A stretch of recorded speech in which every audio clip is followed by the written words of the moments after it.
So, welcome to a brand new episode of our Mind Power Secrets podcast. We have a very special guest tonight. Maria is here. She's going to talk about her incredibly inspiring story. You're not going to believe this. I'm going to talk about the 3 mind hacks you can use right now, tonight, as you can start getting rid of that voice, the bitchy roommate inside your head. 3 mind hacks to get you past anxiety and fear. Because let's be honest, fear and anxiety is ruining most people's lives, probably yours too. We're also going to talk about dealing with toxic family members. People ask me this all the time. Now, it's not like a boss where you can quit and get away. If it's your mom, it's a little more difficult. So we're going to talk about what you do to work with and around your toxic family members. Okay, there's different levels. I'm going to give you those tonight. We got so much in store for you. Now, we are live. I'm here in Cleveland tonight. It is a little bit after 7. If you have a question or a comment, or you want to tell us something about your story, drop it into the chat box there, and we will certainly get to it. We'll save a little bit of time at the end, okay? So there's a lot to get to, a lot to unpack today, and we are so glad that you're here with us. So sit back, relax, and open your minds. We have a great night of knowledge coming your way. So first, I want to bring out my buddy. He is my right-hand man. Almost 30 years as an educator, the education business. He has been a principal. He's been a headmaster. He's been a college professor. He's even been a guidance counselor. Now, this is a man who knows his stuff. In fact, he writes all the curriculum here at Mind Power Secrets. So I want you all out there to get ready. You're going to get some amazing knowledge here from the one and the only Dr. Gonzalo Avila. Hi, Brent. How's it going? I'm so happy to be here, and thank you for all those amazing things. When I hear you tell my story, I'm like, who are they talking about? Is that me? Because I had all those issues: insecurity, fear, anxiety, nagging roommates, family members that said, "Why are you doing this?" All those things that you talked about, I've had it, and I've seen it so many times play out with those parents that I've talked to, with the students that I've talked to, and even with the people that you and I work with. They're common problems that everyone faces. And in order to move forward, you have to confront it. You have to learn those strategies and how to deal with those issues. If not, they're not going to go away. And as you stated, Maria Chan, amazing person. I'm so happy that she's here with us to share her stories, because it's a story of pain, perseverance, and success. Yeah, it's definitely a story of triumph. I mean, everybody loves an underdog, and Maria, I mean, this would make a great movie. Now, Gonzalo, one thing too, people, I mean, it's very rare to have somebody who spent 30 years in the education system. You were part of the machine, right? And now you're looking at it from the other side, and you're seeing, all of the things that are wrong with that, and all of the different, strategies that could be used that really aren't. So one thing I like when we bring you in, when you come in with us, is that you bring that perspective. From your perspective is something most people don't have, because most people aren't on that side. Their parents, they're the kids, they're not the educator, they're not the principal, they're not the college professor. So you're bringing invaluable knowledge from a 30-year career of working with thousands of parents and students. And the thing is, like you and I talk all the time, when you've been in this, just like me, for 30 years, you can start to see the patterns. You start to see, wow, this kid's not unique. He's just like that kid, this kid, that. You see the same stories over and over again, right? I hear the same things. And, oftentimes in education, we put so much pressure on kids about grades. It's important to get good grades. It is important, but it's not the only thing. And sometimes I've seen so many students who are AP students, 4.0, 4.5 grade point average, and they suffer with anxiety. And they, long-term wise, they struggle and they fail because they have so many issues that they've not been able to overcome. They have wonderful grades. They look great on paper, but personally, they're struggling and they're falling apart. And sometimes their family members don't know how to deal with it, because they're so used to putting that pressure, that daily grind, that after a while, we all have a breaking point. And you're absolutely right. I've seen it all. I've done it all. And it's something that I keep on seeing. And we have to learn how to deal with it, because it's something that devastates many of our families. For sure. And, everybody has a story, and everybody out there watching has a story. And your story is there for your dreams, and they're there for a reason. it wouldn't be in your head if it wasn't something you could do, if it wasn't something you could accomplish. So, it's all a mindset thing. And this is the perfect segue, because bringing in our first guest, the story is going to touch you. It's going to connect to you, but her triumph is even more spectacular. Okay, so Maria's been a client of ours. We haven't seen her for a while. She's done unbelievable things in this time, but we're going to bring her on now. So get ready, ladies and gentlemen. You've never heard anything like this. It's the one and the only Maria Chan. Maria, welcome. Hi, Gonzalo. You guys are really sweet and kind with your words of encouragement. Well, it's true. I mean, it's very, very true. We work with so many different people, but there's just something, and Gonzalo and I always say there's something about Maria's story. And I think for one thing is that Maria, aren't afraid to tell the truth and to be honest and to bare your soul, because most people are afraid to be embarrassed. They're afraid of, that's why so many people don't even try things, right? Like nobody sits down and plays a piano perfectly, right? You have to learn how to do it. So people are afraid of other people seeing them fail, so they feel like a failure, right? So they don't share their story. So Maria, here's what I want to do for people out there watching, okay, that may have a similar story to yours and may find comfort and connection with you. Take us back to that time when all these things were happening in your life. What was it in your life that made you end up homeless? Tell us that story. Yeah, it's funny you mentioned, Brent, about the shame and the reluctance to be honest. It was like that for me too. I mean, being homeless was not something that was easy for me to talk about. And it was only going through coaching school that I was able to confront this part of my experience and to work through the shame that I felt associated with it. So it took me a while really to to be able to share this story. So um, well, this has happened. This happened, like a 8 years ago by now.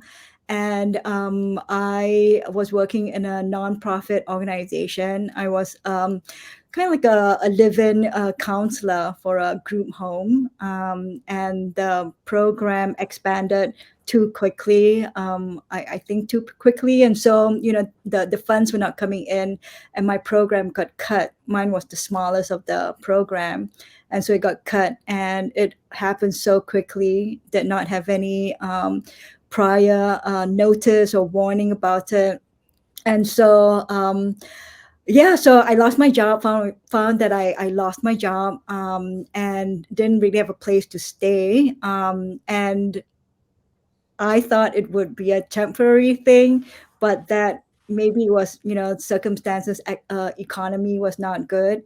I did all the things they say in the textbooks, network, write, go to job centers, put out resumes, do informational interviews.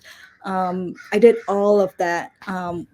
And I was still unemployed, underemployed for a year and a half, the entire time. And it was really humbling. I consider myself well traveled, well educated, and in my mind, I thought it would be a piece of cake to get employed. But month after month became a year and a half, and to be homeless for that period of time was, yeah, it was it felt sometimes like an out of body experience. How did you keep your mindset though? So many people would have, I mean, especially at that length of time, right? They would have given up. They would have, thrown in the towel. How did you keep your mindset to stay so positive? Yeah, I thought about it, in my in when I'm reflecting, and sometimes when I think about that period of my life. Part of it was I did not want to give up. There was no, okay, I could have gone back home, I could have thrown the towel and kind of say I'm going back and living with my parents, which really meant leaving the country and going back home to a different country. But I wasn't ready to do that. And for whatever reason, homelessness felt, I felt like I am going to be unhomeless, or I would be housed, so there was always this idea in my head that this is going to come to an end soon. This is not going to last for long. So there was always, a bit of idea in my mind that this is going to come to an end. I just have to push through and persevere. And in the times, in the day to day, I would do things that would bring me joy and gratitude. I found myself surfing a lot more because, going to the ocean was free. All I have to do was, get gas, whatever, find myself in the ocean. And it was my haven, my refuge. And that was where I sort of like resourced myself. Being in nature was where I got more ideas. I felt more connected. I felt that there was hope, in nature. So that was the other thing that kept me going. And I will always look for things to be grateful for. And even if it's the small, this piece of chocolate I can afford today with unemployment, or, with a little bit of savings that I have, just little bits that brought me joy, and not feeling like I have to always, what's that word? Deny myself just because I don't have, a steady income at that time. So trying to keep myself positive by doing little things like that. I definitely leaned on my practice a lot of meditation, a lot of like leaning into the Buddhist teaching. So I'm a Buddhist practitioner. So the Buddhist teachings on impermanence, the truth of suffering, things like that really helped me put things into perspective. There was a lot of like leaning on to friends for their words of wisdom, their encouragement as well. So it wasn't just all me, I had friends who were willing to spend time with me, be with me. And I also learned how to reach out for support. So I reached out to people and asked if they knew of, house sitting gigs, if they could put me in touch with those kinds of opportunities. And then there were people or friends who would go on vacation and they'll let me house sit, so it's always somehow I was able to find the next thing and then worry about the next thing, so I'm not like thinking too much ahead. I'm just thinking about the next thing. And then once that has been worked out, I have some rest. Then I think about, okay, well, where am I going to live for the next 2 weeks, for example? So that was how I kind of kept going. Yeah. Now, Maria, you said that you were homeless for about a year and a half. Mm-hmm. Yeah. When did you realize that you were homeless? Like, was it like after a week you said, "Oh, I'm homeless," or was it like after like a year, like, "Oh, I'm homeless"? I think it's only after I moved, after I was completely out of that homeless situation, when I found full-time work and I finally was able to afford my own apartment and things like that. That place of stability was when I realized I was homeless for a year and a half. Okay, But wait. I gotta cut in here because everything you just said is incredible, because you were doing all the right things. I I was. mean, absolutely the right things. First of all, nobody does this either, which you did, is you have to envision what it is you want. You have to envision the end game. You have to envision, the happiness, the picket fence, whatever it is. Most people have no idea. I want to be rich. I want to find love. It's just vague nothingness, right? You had an end game that you were always looking at, and the friends and everything. That's all fantastic. But Maria, it was you doing the majority of it, because your mindset when you're alone at night, right? It's your mind that are going to destroy most people. So, you keeping ahead of that. I want to talk about the ocean in a minute and surfing, because we've talked about this before and this is amazing. But gratitude.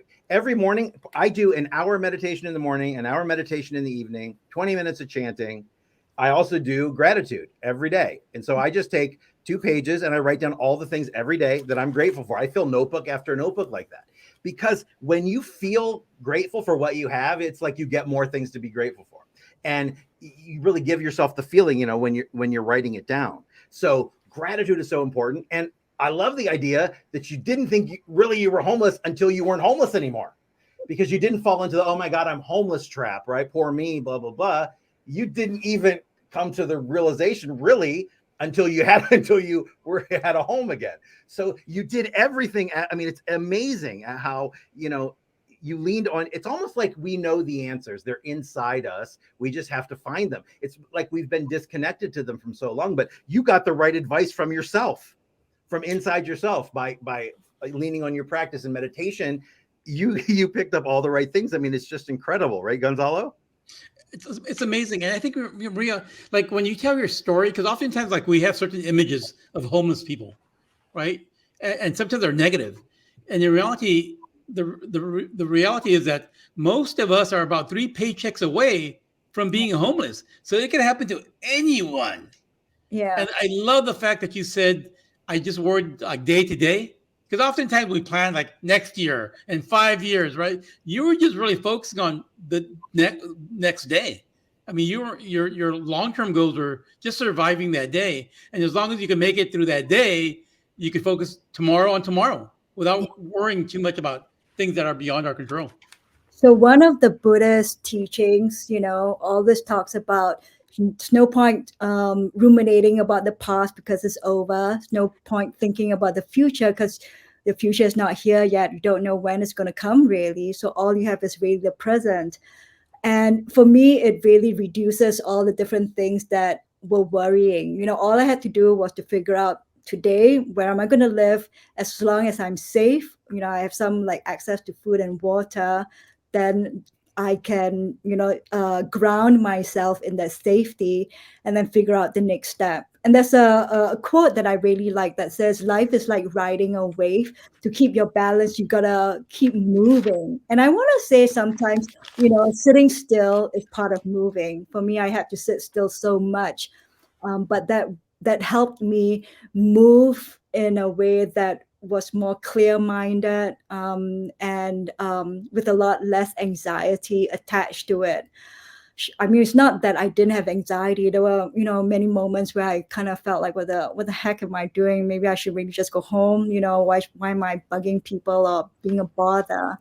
But it was just something inside of me that said, no, you know, this is not my story. I'm not going to yield to this. You know, this is not my story. My story is I'm going to rise up like the phoenix, you know, get moving again, like riding the surfboard. Yeah. So let's so where are you in California, Maria?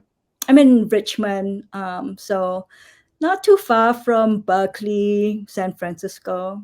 Mm-hmm. And Gonzalo, you're in Rancho Santa Fe, Rancho Cucamonga, which is about 8 hours away from Maria. Yeah. So and I lived in Palm Springs for a long time, and I'm planning on moving back in a few months. But I'm going. I want to be somewhere in you know, Encino, maybe in LA. But because what I'm talking about is the water. Is talking about the beach. Because Maria, this is your thing. This is your refuge here. So let's talk about it. You said there's a free place to go. So you started going to the beach and you started surfing, but something spiritually happened to you. I mean, you've got this connection. So just give us a brief overview of kind of what happened, you know, that kind of reawakened, I don't know, reawakened your ability to what, Gonzalo? I mean, she transformed her entire life, but so much of it came from those surfing metaphors. So Maria, like, how did you connect surfing to changing your life, to the things you needed to do to change your life? Yeah. So like when you're surfing, when you're on your board, it's important to find your center, right? You can't be like too far forward or too far back. I mean, depending on how big, you know, the wave is. But generally speaking, in order to catch the wave, you've got to be in that sweet spot to find your center. And for me, finding my center just meant that finding stillness within myself. For me, that's through meditation, journaling. You know, the gratitude journaling was part of my journal, my part of my journaling.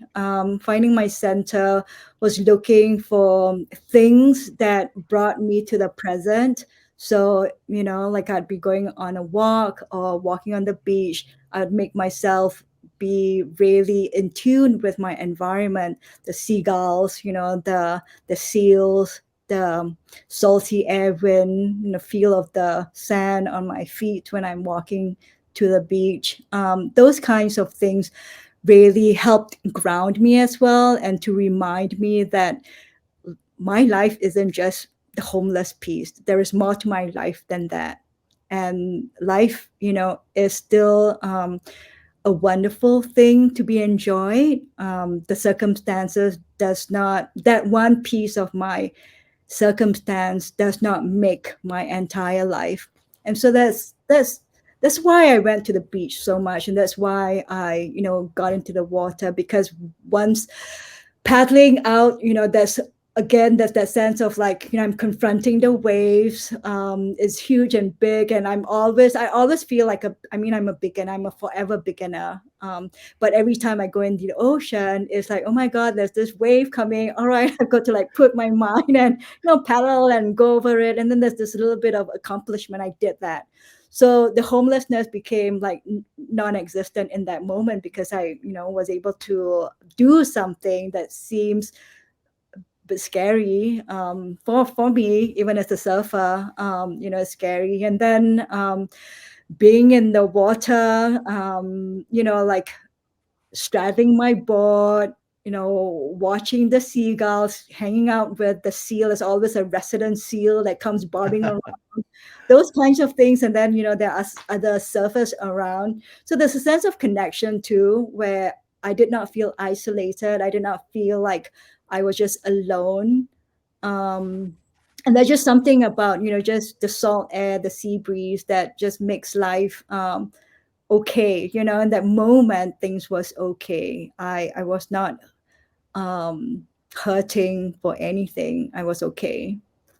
And Brent, one of the things that I love about Maria is that, like, the way you see Maria right now, always happy, always smiling, She's like a positive surfer. outlook, positive outlook, and she's fearless. I think recently you go to Costa Rica or somewhere by yourself for a week or two.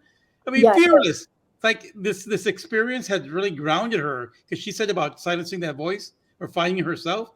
This experience, it was hard, but she learned so much about herself that she was able to overcome.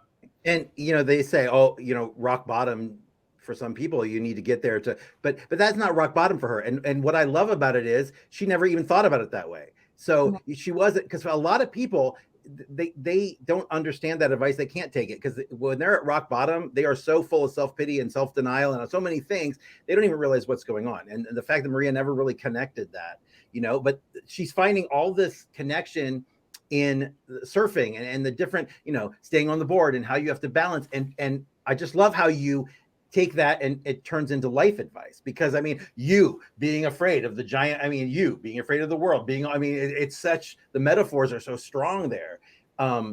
So you have been working on, let's talk a little bit about this. I'm not going to give anything away, but Maria's working on some teachings where she's actually incorporating surfing and the vernacular and the different things about surfing and about life and how they go together. And it's genius. Now it's not something that is out yet, but Gonzalo and I have both seen it. It's incredible. So Maria, just talk a little bit about about how people can adopt that lifestyle, that mindset. Really, it's what it is, right? It's a surfer mindset. Yeah, it's like part of the surfer's mindset is the willingness to adapt to changing environment, right? So I could be planning and be all excited about heading to the beach, this weekend, and I'm thinking, all right, with the conditions, it would be good enough for me to surf. But when I get there, the ocean could be flat as pancake. There's like, oh, it's too windy. And so I realized that it's just important to be able to adapt to the situation or circumstance or the environment that you find yourself in, and not kind of be all like, be all grumpy and angry, about the situation. And I always found myself kind of saying to myself, okay, if I can't surf today, I always have my hiking boots, I'll just go for a hike. And that's one of the reasons I love the place that I go to surf, because if the ocean is not ready for me, then I can go and hike on the trail. So yeah, so I think it's that willingness to sort of like adjust and adapt and not be so rigid with how things must look like or how things must go, and to be fluid, kind of like go with the flow, go with the water, Be right? fluid like water, Yes. right? I Yes. mean, the thing is too, you're another thing you're saying there about not being angry about the little things. Think about, people get upset when it rains. I'm going on a picnic, it's raining and my day's ruined, God hates me, the universe is out. I mean, that's the little things that people obsess over. The person in front of you driving too slow, and you're freaking out back there, and you're letting the big things go. You're not letting being homeless, living in a car, all of these things. Some people are literally, they lose their pencil and they're ready to commit murder, because there's such a level of entitlement. People are so used to nowadays, everything is done for you. There's an app for it. Usually you can get everything done for you, but you can't get to where Maria is. You can't get to where you want to go without the inner work. It's not possible. Maria talks about meditation. She talks about quiet time and connection and her practices. If you could give people, Maria, say there's somebody out there watching in a similar situation, or they know someone, they have a child or somebody in the situation you were in, what would you say, you could, in like a minute, what would be the advice you would give to help somebody in that situation? I would say to spend time watching your mind. Like meditation is, another way of thinking about it is a way of training your mind, coming to know your mind. And so when you sit, you're not trying to get blissed out, or you're not trying to repress thoughts or emotions. It's really sitting and noticing what's arising in your thoughts and emotions, and then being in a place where you can ask the emotion, okay, what is this about, as opposed to the knee-jerk reaction of, all right, I feel edgy, so I've got to go get up and take care of that edge. It's giving yourself that pause to question and ask, what is this all about? Similarly, with the thoughts that you notice coming up in your head, is turning into yourself and asking, all right, why am I thinking this? Where is this coming from? Is there truth to it? As opposed to the knee-jerk habitual pattern that we've sort of like lulled ourselves into because we are just not aware of it. So for me, meditation is a way of disrupting the habit, the pattern we've that we've grown so accustomed to, that we've become so unaware that we're on autopilot, and making the time to dismantle that will help me have a better, help me sort of like be really clear about what's my next step, and whether what I'm saying to myself is the truth or not. I love that. And awareness is the first step. I tell everybody the first thing, if you have some problem, if you're in some drama, if whatever's going on in your life, the first thing you got to do is become aware of the voice in your head. What is that voice telling you? What is going on up there? Because 80% of the time it's negative for most people. And like Maria said, we're living in the past, wishing we could have done this. And if we'd done that, this wouldn't have happened. We're planning all this stuff from the past. It's waste, right? And we're also thinking about all these horrible things that are going to happen. We're worried in the future. So just like Maria said, you only have this moment. When the past was happening, what was it? It was this moment. When the future gets here, it'll be this moment. So you only have this, but we don't like this. We always want the next moment. That's what's wrong with us as a species. It's like you're making a cup of coffee. I don't want this moment. I want to drink the coffee. So what happens is you're putting your happiness or your anticipation into the next. It's always ahead of you. You're always chasing it because you're not living with it in the moment. So that is such good advice. Just become aware. Just think, is this true? You know, because a lot of these things that your mind will tell you will not stand up to any sort of scrutiny once you say it out loud or you write it down and you see it. You're going to know that it's just a bunch of BS that you've, created usually in childhood, that sort of thing. So Maria, your story is amazing. And we talked about your system that's coming, but if people connect to you, they want to talk to you, what is the way they can get in touch? Yeah, I'd love, to connect with folks. They can email me at coachwithmariachan@gmail.com. Yeah, I'd love to connect with folks who might, find any of this inspiring, or if you have questions, just to connect with me. I'd welcome it. I'd love to be able to be part of your network. Let me tell you guys, there is nobody nicer than Maria. There's nobody more humble, more giving, more honest. If you connect at all to her story, send her an email and let her know, and tell her a little bit about you, because that's what this is all about. This is how we change the world. It's by inspiring someone else. It's by them seeing you change. It's by your story impacting other people. This whole idea that we're separate from each other is what's kept us in this horrible situation we're in, where we're fighting and there's wars and all this crap. We have to realize we're all connected. We're all one. And, you got to have that quiet time. So like Maria said, meditation, something. So Maria, I want to thank you so much for being with us today. Remember, guys, if you want to get in touch, and I recommend you do, you want to get a little sneak peek when this is coming out. It's coachwithmariachan@gmail.com. So Gonzalo, any final words for Maria? I love the fact that Maria is so vulnerable, because so oftentimes, Brent, we hide things. We keep things away from others, where it's just shameful to say, this is what I'm going through, this is what I'm feeling, or this is what I went through.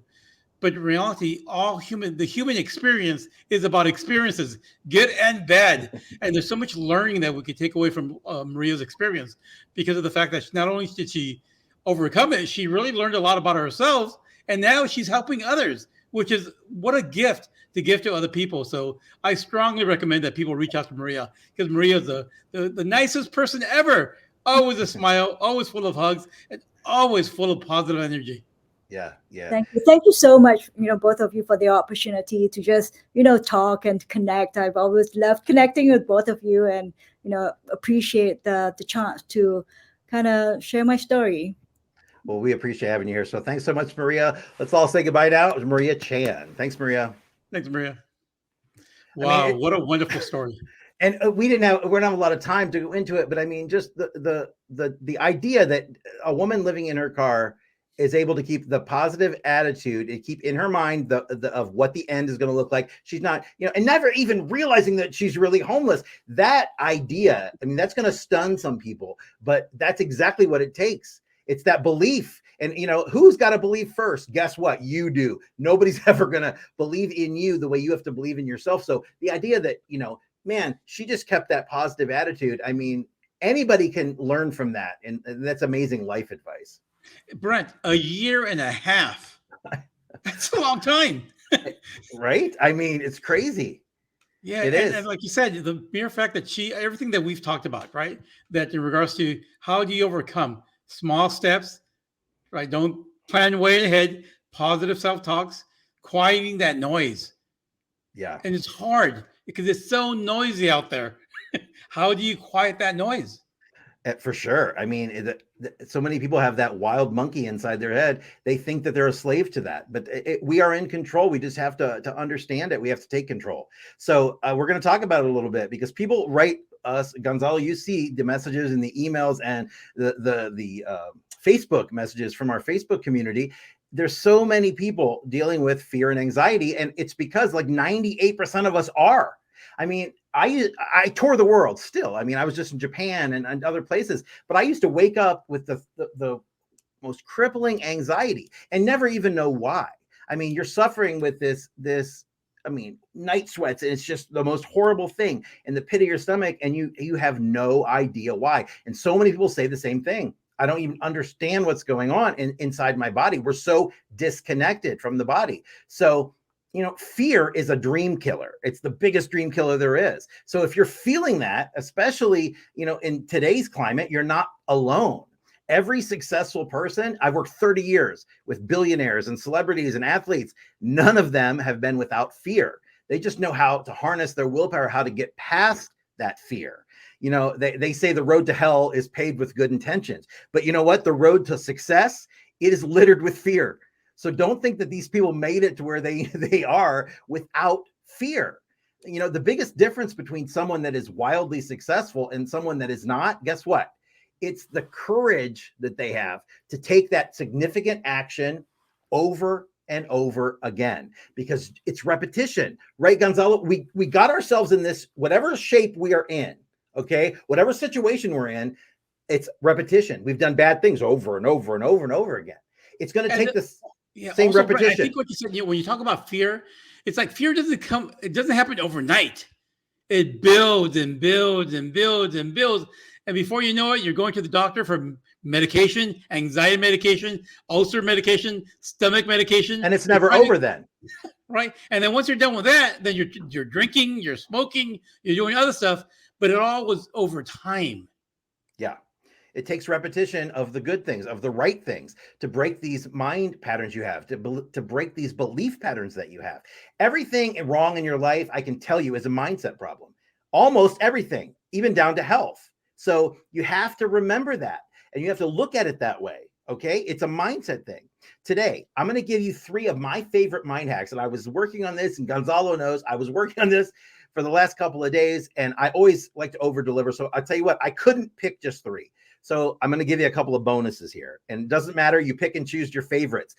Maybe use one day and one another. It doesn't matter, but every one of them works. They work for me. They work for our clients. I have faced cancer, drugs, alcohol, smoking, everything I've ever gone up against was a mindset thing. And it was something I was able to get through with the right mindset. So the first mind hack that you can do, right, is you simply decide to succeed. Oh, thank you. Thank you, Mr. Mind Power. That's such a helpful statement, but it's true. Most people never decide to do or accomplish anything. It's horrifying, but true. Most people never decide to accomplish anything significant. The best they'll do is, well, I kind of sort of tried. You know, they've left themselves the wiggle room there. However, once you truly decide to go for your dreams, guess what? There's no other option. There's nothing else you can do. There's no room for fear. There's no room for doubt in your mind. And that's all that matters. Your mind is programmable. Your mind is trainable. So as long as there's no fear in your mind, you'll have no fear in your life. Okay. The word decide means to cut yourself off from any other possibility. That's what it means. You just finally make a decision. Okay. I'm done. I'm going to succeed. I'm going to do it. You put your feet in your power position. You put your feet in the sand, and you hold your line, right, Gonzalo? Hold that line no matter what. Hold it. Yeah, right? You just make the decision. You're going to succeed, okay? So that's number 1, okay? First thing. My second favorite mind hack to combat fear and anxiety is go with the flow. Wow, thank you again, Mr. Mind Power. But again, this is deep. You don't look at you got to look at this deep here, because just like Maria said, most people are in the past and the future. Out of our day, listen to this and be horrified, we spend 40% of our day in the past. We're worried about things we could have done. We wish we had done this differently. If we hadn't said this wouldn't happen. We're also in the future 40% of the time, worried about all the things that are going to happen and the horrible things and all of this stuff that never happens the way we think, right? What does that mean? It means we only have 20% of our time to be here, to be in the now. And this is your moment. This is the only moment you have any entry to make change, because the past, when it was happening, it was the present. When the future gets here, it will be the present. There is no future. There is no past. Forget about it. Okay. Get up to this point in life and draw a line. There is nothing back there. If you need something from your past, like you need information, something helpful, you go back in your mind, you get that. But you don't need to be thinking about throwing up at your birthday party when you were 7 and how embarrassed you were, or the girl that smacked you, or any of that stuff, right? Because what'll start to happen when you start to let go of these things, the next time you see a car that looks like your ex-girlfriend's, you're not going to get an upset stomach. The next time you see somebody on the street that looks like the uncle that was so mean to you, you're not going to get, heart palpitations, because it will start to work itself out if you just go with the flow. Okay. Life is too stressful to be in the past or the future. So let go of your resistance to the moment that's in front of you. It's ridiculous to not want the moment that's here. It's here. So accept it. You don't have to like it. You can fix it if it's something you don't like, but guess what? You can't change it. It's been billions of years to get us here. And this is not all about you or me or Gonzalo or Maria or anyone else. This is a process. Yeah, Brent, this is really strange. Like when you say go with the flow, like it sounds so simple. It's like, yeah, that makes perfect sense. It's like, right. But in reality, I've talked to so many people like, I'm upset. Why are you upset? I don't know. I'm just upset. It's like, you can't even name it. Right. But all those emotions are real because they're real to the person. Just go with the flow. Keep it simple. Focus on the moment. And then also because that's so important, especially with our members who have kids. Kids need us in the moment. They need us in the moment. And we have to let go of the past. Yeah. Now, coming right here, ladies and gentlemen, 30-year educator. So anything any advice he's going to give you about your children, about your parenting skills, I would recommend you get out a pen and a piece of paper and you write this stuff down, because this is solid gold. I mean, it's solid gold. And again, don't just look at this on the surface level. You have to go deeper in what we're saying here. Like so here's a bonus. I gave you 3 bonuses. There's the 3 mind hacks, and I couldn't just do 3. So I'm giving you 6. The next one is focus on the good outcomes. Okay, now what does this mean? Maria did this too. Maria was focusing on the outcome. She was the good outcome. She wasn't focusing on, oh my God, I'm never going to get a place to live. I'm going to be out on the street. She wasn't doing that. She was focusing on the good outcome. What do most people do? You know what they do? They look for the worst and they expect it to happen. Guess what? It's going to happen. You're looking for it. You're searching it out. You're bringing to it that frequency of yours. That's why negative people attract negativity. I have an aunt. I don't even talk about. I do it all the time. I talk about it, but she's had, it goes through a car wash and the window comes down. The car's filled with soap. Things that never happen to normal people. When you are consumed by negativity, and if your partner is that way too, it's like a negativity vortex. So what I say is expect the best. It's so much easier, first of all, to take action from that place. How much easier is it to take action when you're focusing on the best? Who wants to take action when you're focusing on the worst possible outcome, right? So some undesirable things will happen. Just like Maria said, life's not perfect. It's how you deal with those things. But those small things, you will start to notice they were such huge monsters in your life. Now they're like mosquitoes. They just need to be shooed away. They don't hold that power anymore. That's much better than what you've been doing to yourself, which is like, smashing into a brick wall. See the end game. See the mental picture of your goal, just like Maria was doing. If you want to have money, see yourself in front of your mansion, holding a big wad of money, and whatever it is. If you want to be healthy, see that and feel it. Otherwise you're just daydreaming, right, Gonzalo? I mean, you can't manifest something if you're just daydreaming it. It doesn't work like that. Because oftentimes I hear people say, "I wish I could," I hope. It's not going to happen. You have to commit, right? You have to, it will happen. I will do the following. And I love the way Maria said she focused on small stuff. The small wins add up to big wins. And she was able to do the shift. If the weather wasn't right for surfing, she went hiking. If it wasn't hiking, she read a book. There was always that shift. She wasn't so rigid where she broke over little things.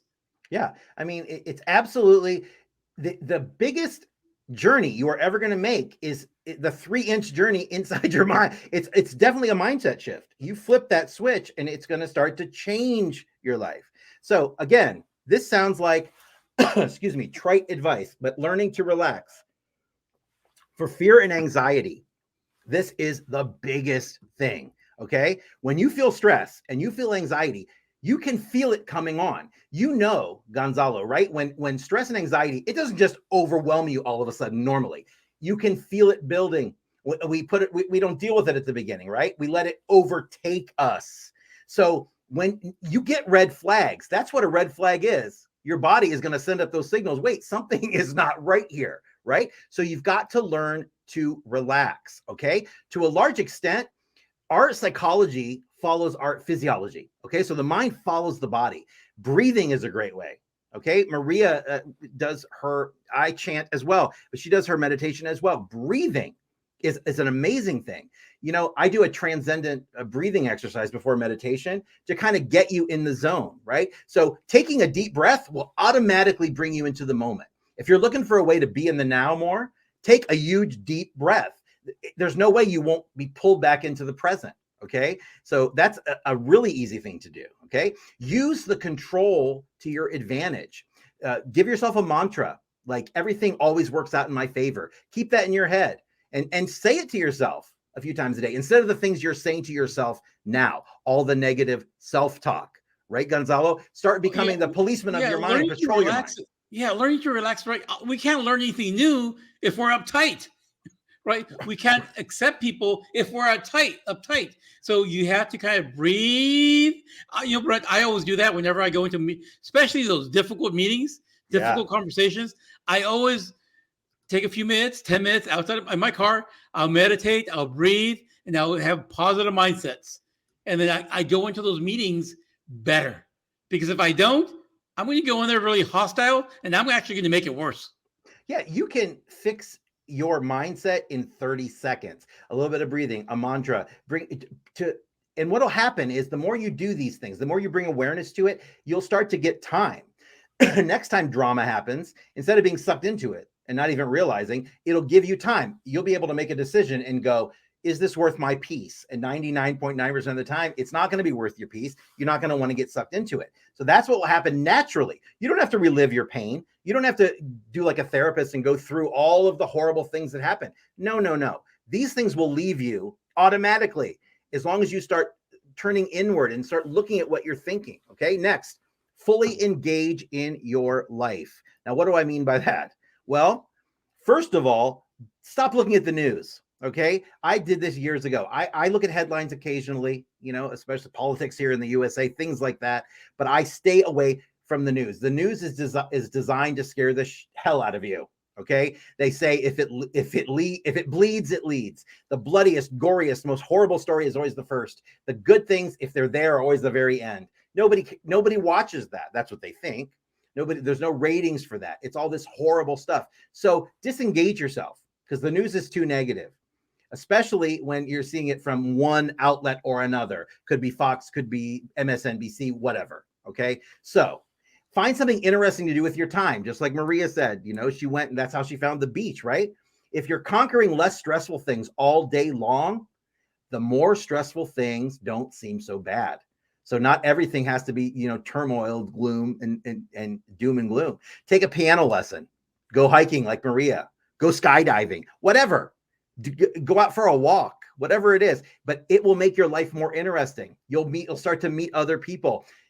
The universe will open doors for you where only walls were there before. Synchronicities will happen. You'll be introduced to things and people you never knew. That's how it works. But you've got to take that leap, that walk, that you've got to make that action step, right? Gonzalo, without the action, there's nothing. Yeah, fully engaging is like Brent, I love talking to people. Even if people I don't know, if I'm standing around, I talk to people, and every time I do, it's like I put away my phone, I don't look at my watch, I'm like fully present in the moment because that helps me grow and develop. But it also helps me discipline myself because oftentimes we're not fully engaged, we're like 10% engaged, and we're thinking about other things. And by talking to people and putting all those things away, I fully engage, and that really helps me grow and develop. I love that. Finally realize that you are enough. Okay. Even if you have things to learn, and we all do, we never stop learning. Even if you have skills that need to be honed, and we all do, right?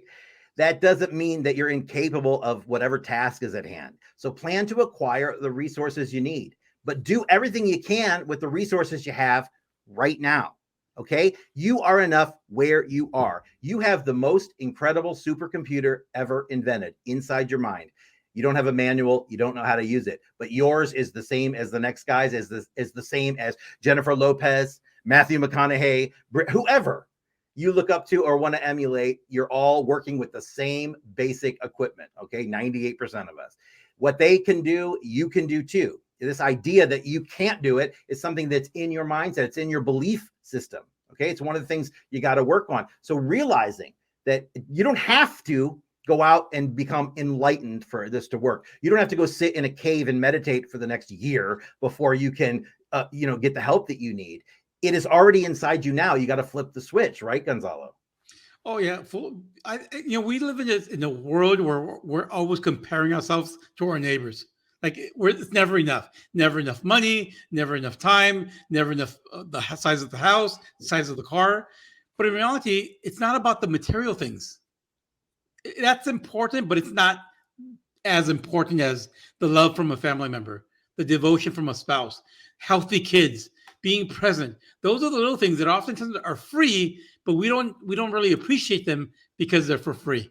That's exactly right. All the things that you were given free are the things that are irreplaceable. Love and pride and self-esteem, confidence.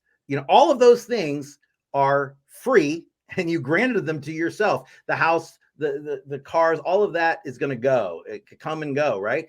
But it's the things that we were given for free, but because they were free, we overlook them. We all want the next shiny thing. And like you said, we're looking at the neighbors and their life. How do we know what they're putting up their fake Instagram picture that they post for, and they've got a lease on their car they can't afford, and they're behind in their payments.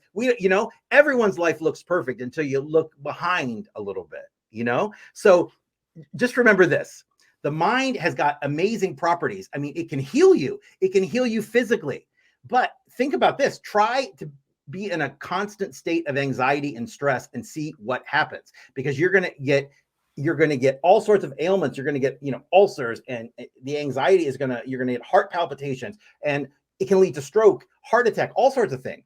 Disease is dis-ease, not at ease. In today's world, fear and anxiety are systemic. They're everywhere. I mean, they drill it into us. I mean, we're born into that, right? What you believe is true for you. Another statement that nobody understands, but that's why you see people with amazing lives and careers, and they not somebody who actually really has that great, maybe it just doesn't really deserve it, you think, that has an overabundance of self-confidence. Having more self-confidence will get you there than having amazing talent and less self-confidence. Because if you don't believe in yourself, the game's over already, right? Oh, absolutely true. It sounds so simple, but yeah, I've seen so many people who don't have the ability, but man, they sure have the cockiness, right? They're really confident, right? And they end up getting the job. Right? Exactly. Like, how did you do that? But on paper, they don't have it. But in person, they have something else, and that thing is confidence. And Brent, with you and I, we've talked to thousands of people. We work with thousands of people, right? And there's common trends and patterns that are emerging. And now we're pretty much making it simple in layman's term in regards to this is how not only will you be successful in life, but also you'll be successful in raising healthy kids, healthy lives. Because at the end, we're all going to get older. We're all going to pass away sometime, right? And we want to make sure that we live a healthy, productive life that we're able to pass on to our kids. So that way they don't carry the burdens that we carry.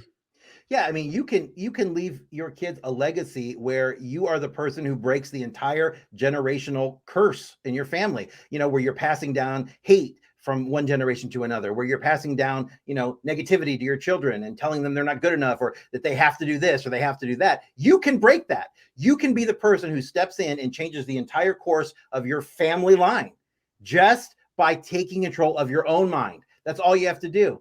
And one thing I want to talk about today is the toxic family members, because Gonzalo, how many times, every time we post about toxic family members or toxic people, we're overrun with comments, right? All the time. That's like the number one thing. This winter's coming around, Christmas is coming around, Thanksgiving is coming around. How do I deal with a toxic family member? Yeah, and the thing is, all of us, probably almost all of us, is going to experience some sort of toxic person in our life. So could be a coworker, could be a boss, could be a lover, an ex, whatever. People we thought were our friends or neighbors or something, right? But It's family members that represent a group that's different because we can't get away from them as easily. You can quit your job, you can move if you have to. You can't get away from your family members normally.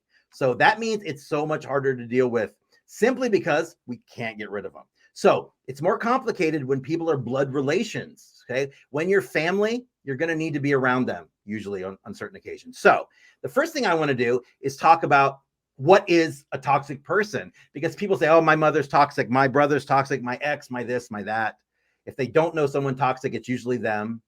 So who is toxic in your life? So it's not always obvious. And it's too bad people aren't walking around with, a toxic tattoo on their forehead or something. They would tell us. You don't know most of the time until it's way too late. So a toxic relationship is anyone that hurts you, anyone that's harmful to you. Okay. A toxic person creates distress in your life to such a degree that you feel inadequate, you feel isolated, you feel, completely alone. So a toxic person has toxic behavior. It's the behavior that makes them toxic. It's not it's not them as a person. The whole person isn't toxic. It's what they do. It could be learned behavior, but it's their behaviors. Okay. It's what they do that counts. Most toxic people, they run from accountability. Right? They misrepresent reality to everyone else. They gaslight you. They do something to you that's horrible. And when you're offended, then it's your fault somehow. They're gaslighting us, right? They misrepresent your worth. They tell you, you make you feel like you're not good enough. And they also keep you from healing correctly. They keep you stifled and stuck in place because you're almost afraid to make any kind of move. So you have a role, though, that you have to play as well. So if your values are dismissed by them, and this happens over and over and over, and you don't act on it, then guess what? You're cultivating toxicity. You are allowing toxicity to grow in your environment.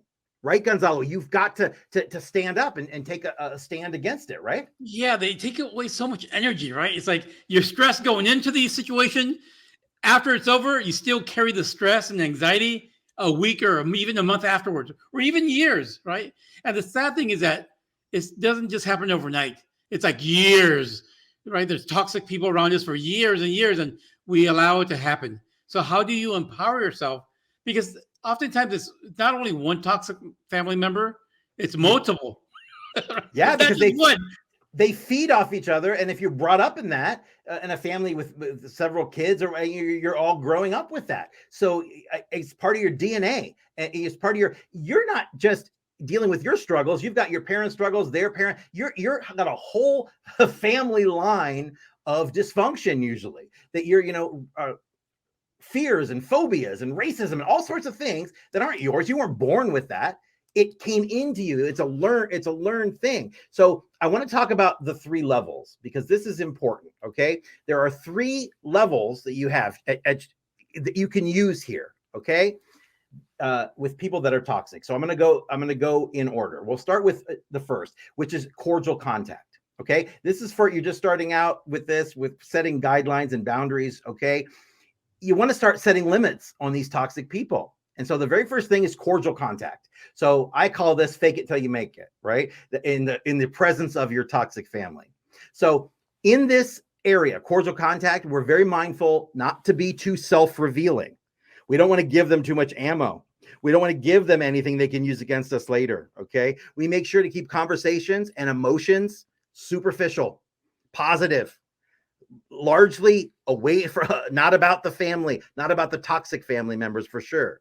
Because they love feeling as if everything is about them. They turn it into the them show. No matter what's happening, they turn it around to them. So by doing this and keeping it just very superficial, it's very difficult to do that because you're not bringing any sort of, heavy drama into the fold here. There's no unwanted drama. So knowing what we're doing, it helps us.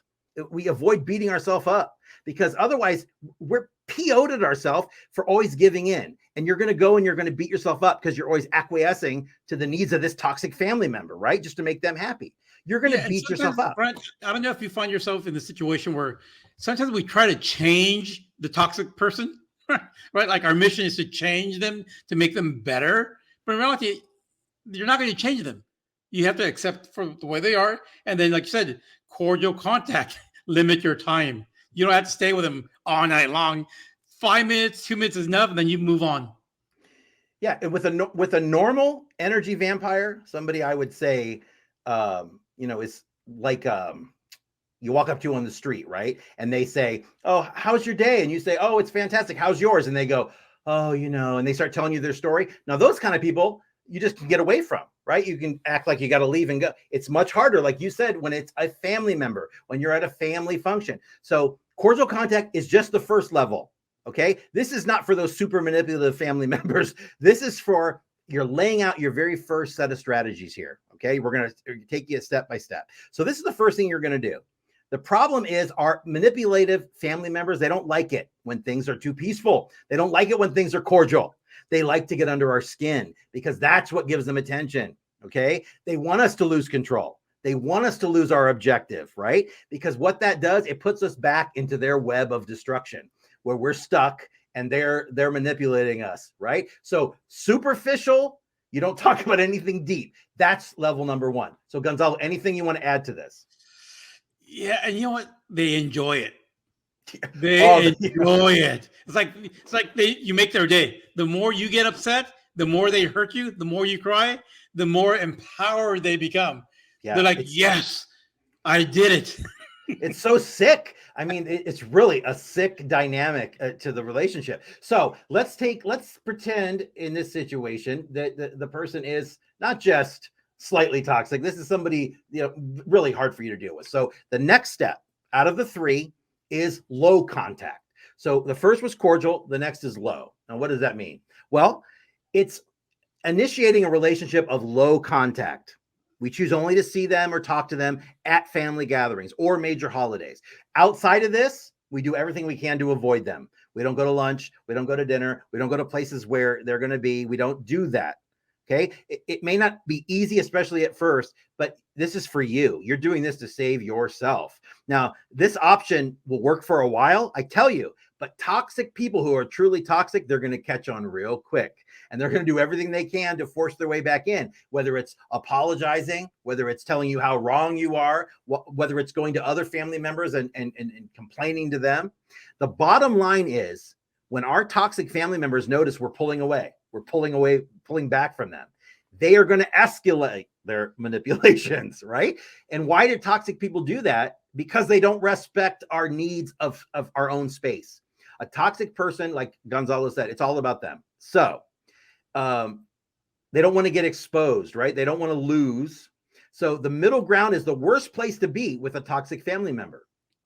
They have no idea how to function in that area, right? They prefer to be all in or nothing at all. They don't like this gray area. So when our toxic family members feel this kind of gray area between us, that is usually when they may start to cut ties. So they will start to pull back as well, usually at this point, if you really stick to your guns here.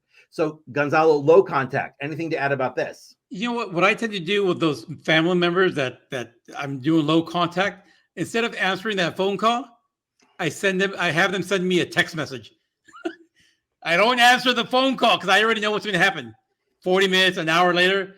No, I'll wait for the text message or the voicemail, and then I'll send them a text. Yeah, because of the fact that, like you said, they want to engage. They know that once you answer that call, once you make that contact, they've got you. Miserable people want everybody to be miserable. They want everyone to suffer the way they do. They also are much more comfortable being miserable because somebody who is toxic is usually afraid of change. So what does that mean? It means that you would rather be miserable and know what it's like, because you know what it's like there, because you're there now, than to try anything new or to take the danger of any sort of change. So, you got to remember, these people are miserable. If you look at them too through the lens, you got to show a little bit of compassion. And how were they raised? How has their life been? Not that it's an excuse to do what they're doing to you, but look at them through the lens of compassion, because the last level here, and we know what it is, it's no contact. Right? When we finally reach the breaking point with a toxic family member, we decide the only healthy option for us is to go no contact. Guess what? That's it. Don't make that choice until you're ready to stand by it, because I'll tell you what, if you do it once and then you renege on it, you're done. You're never going to have any power in this situation.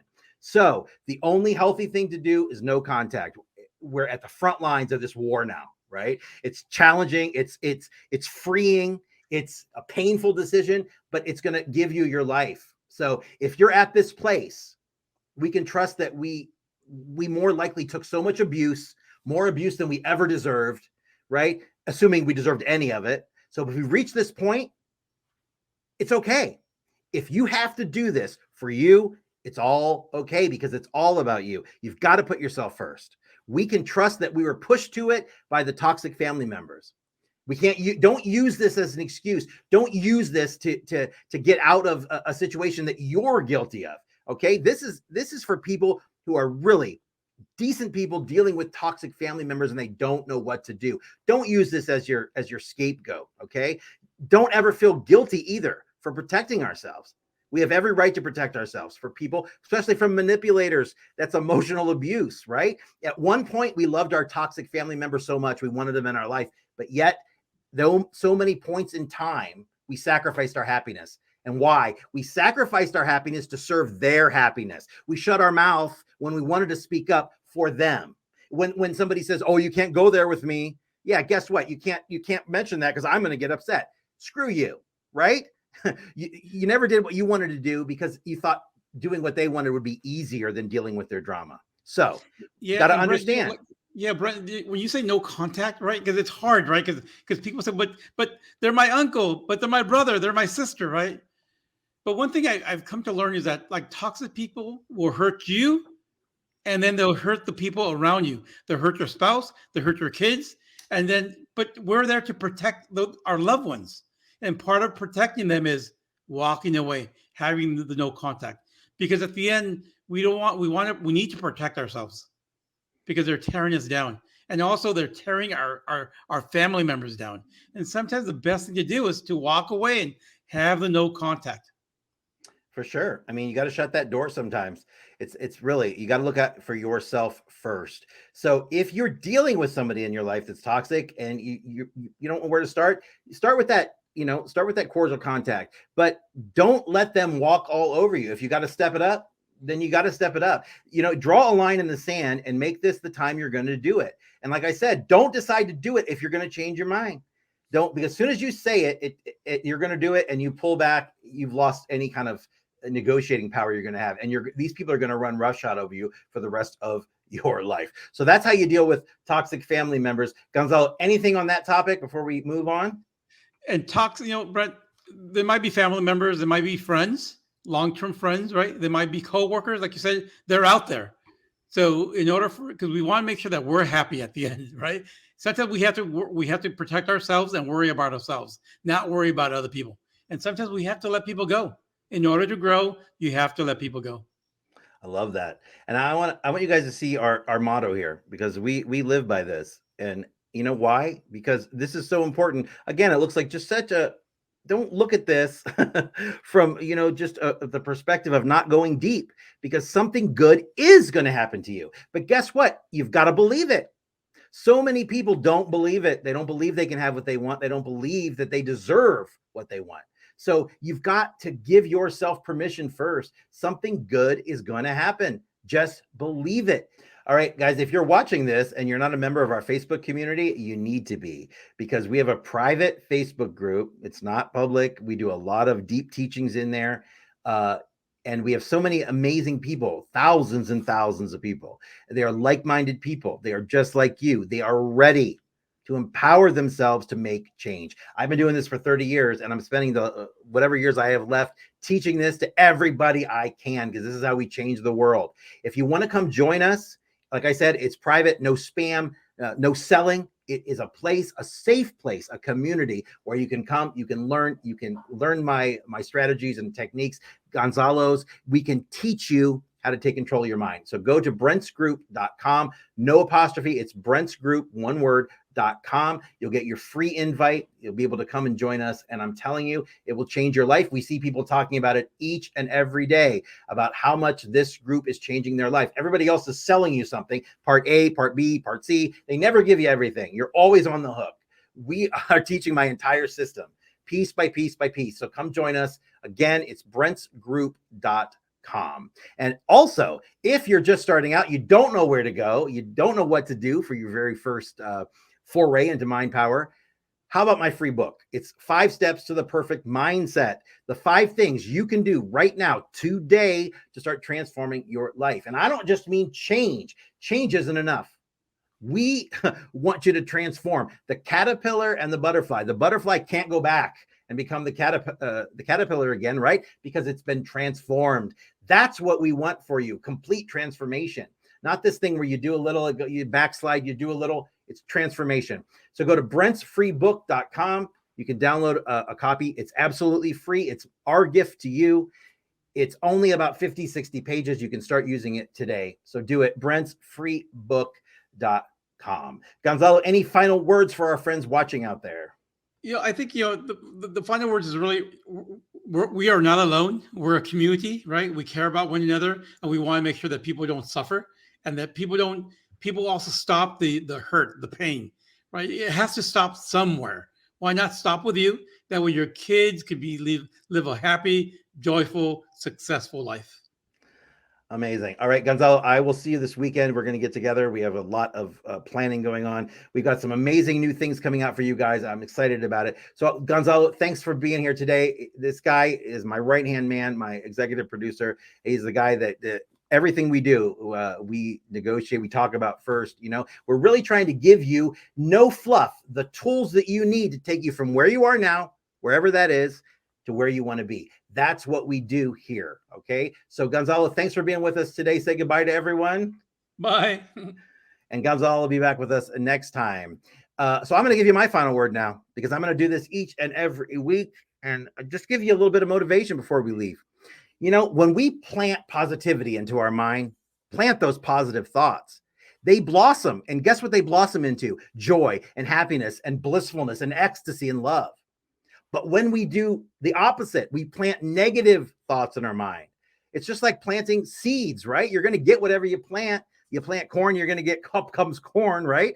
You're planting negativity. That is what is going to blossom. You're going to get hatred and fear and anxiety and stress and depression, just like we talked about. So the question is, do you want to be blissful or do you want to be miserable? And you think you know the answer, but really think about it. Because if you wanted to be blissful, would you be living in this misery all these years? It's all about your thoughts. I promise you, our thoughts shape our life. Positive thoughts create positive emotions. Negative thoughts create negative emotions. The only thing making us feel unhappy, guess what it is? It's our own thoughts. So all we got to do is change them. Let's plant the correct seeds of thoughts in our minds, and let's live every day to the fullest. Let's live every day joyfully. Be happy, spread positivity, spread happiness. Because I tell you, if you can win in your mind, you're going to win in reality, guaranteed. I want to thank you guys for being here. We're back each and every Wednesday, 7 p.m. Eastern Standard Time, 4 p.m. Pacific. And remember, whatever you're doing today, take a moment to stop, take some time for yourself. And remember, don't worry, be happy, and feel great. See you next time.